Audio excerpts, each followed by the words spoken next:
24 ঘন্টার মধ্যে যদি গ্রেফতার না করে তাহলে পুলিশ প্রশাসনের তো দরকার নেই, জনগণের নিরাপত্তা দেওয়া দায়িত্ব। মুরাদ ইউনিয়ন যুব দলের সিনিয়র সহসভাপতি, দীর্ঘকালের পরীক্ষিত কর্মী এই বাংলাদেশ জাতীয়তাবাদী দলের।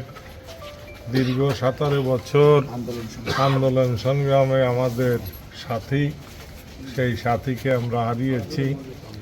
আমরা সংবাদ পাই যে আমাদের এলাকার চিহ্নিত সন্ত্রাসী চক্র তাকে নির্মমভাবে হত্যা করেছে।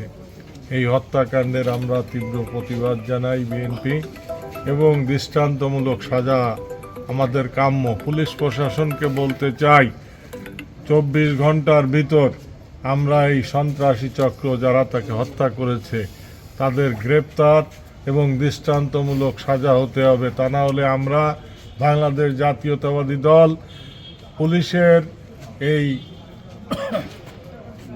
স্থবিরতা, নীরবতা, পুলিশের দেখে না দেখার এই যে প্রবণতা, এর বিরুদ্ধে আমরা কঠিন আন্দোলন গড়ে তুলব।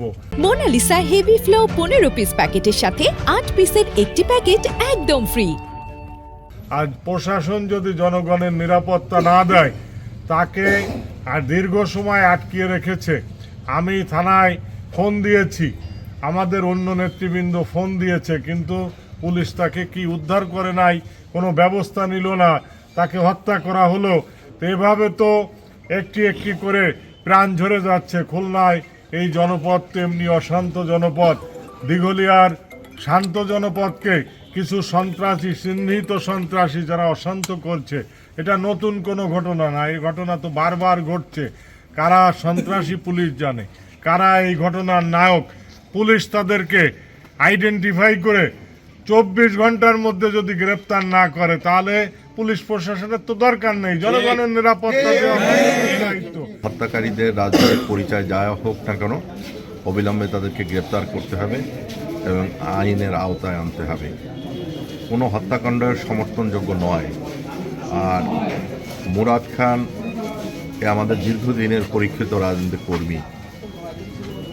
যে সময় নির্বাচনের মাধ্যমে এটি নির্বাচিত গণতান্ত্রিক সরকার প্রতিষ্ঠিত হলো, সেই সময় আমরা আমাদের কর্মী হারাবো, এটা আমাদের জন্য অত্যন্ত বেদনাদায়ক।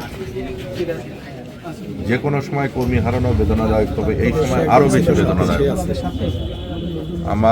আমরা চাই যে আগামী 24 ঘন্টার মধ্যে প্রকৃত হত্যাকারী, হত্যার পরিকল্পনাকারী এবং এতে এই হত্যাকাণ্ডে কেউ যদি অর্থ যোগান দিয়ে থাকে, অর্থ যোগানদাতা, আমরা সকলেরই গ্রেপ্তার দেখতে চাই। মুরাদ ছেলে হিসাবে এবং দলীয় কর্মী হিসেবে কেমন ছিল? অবশ্যই, সেটা আমি পূর্বে বলছি যে আমাদের দীর্ঘদিনের পরীক্ষিত রাজনৈতিক কর্মী।